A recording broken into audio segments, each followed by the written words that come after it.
Gospel reading today is taken from Matthew 9, verse 35 to 38.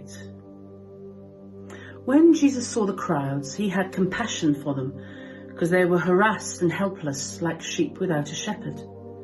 Then he said to his disciples, "The harvest is plentiful, but the labourers are few. Therefore pray to the Lord of the harvest to send out labourers into his field." I wonder what we would have seen when we noticed this crowd of people pressing its way towards Jesus in their need. I wonder what we see as we look at the protesters today, the statue topplers around us. Crowds bring up unusual feelings within us. When Jesus saw the crowds in his day, he didn't simply notice them, he sees them, sees their need, their state of heart, their vulnerability, because no one is looking out for them. Sheep without shepherds in Jesus' day usually end up in the belly of a wolf or at the bottom of a ravine.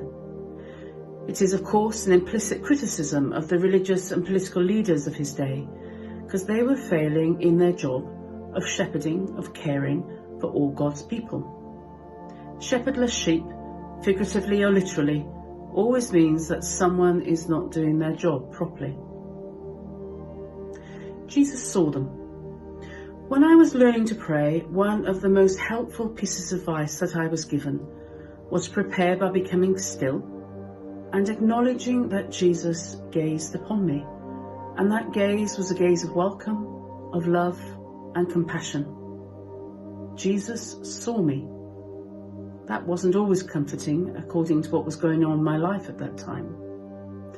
Yet, recognizing that gaze of Jesus upon me, though the hardest lesson to learn in many ways, has also been transforming in the quality of my time of prayer with him. Jesus gazes on the crowd, and he sees not those that the movers and shakers of his day have judged to be of little worth. Instead, what he sees are people of great worth. What he sees gets him in his guts, causes him a visceral reaction of compassion that drives action.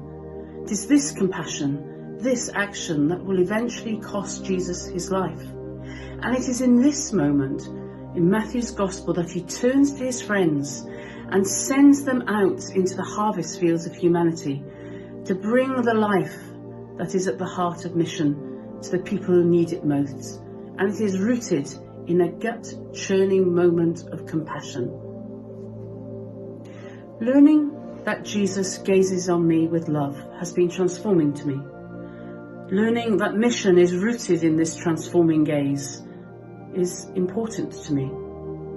It has also raised a mirror for me to look in and see my own gaze upon myself, and even more importantly, to recognize how I gaze upon others and what that raises within me. What I see or I don't see actually shapes how I act. The Black Lives Matters movement is rooted in the death of George Floyd, when a police officer gazed on him and, because of his colour, saw a person of no worth, so much so that he took his life. The statue topplers see a lauding of men who in their day saw people who were black and of colour from other nations as less than human than themselves, and so they became the wolves that preyed on others. Jesus gazes on you this day with love. His heart is filled with compassion. He sends you, his friends, out into mission rooted in this compassion. The invitation of this gospel reading today is to notice his gaze of love upon you, to notice how you look upon yourself, and to notice what you see when you gaze upon others. And what does that bring up inside you? Is it compassion or something else? Jesus saw the crowds, and he had compassion upon them.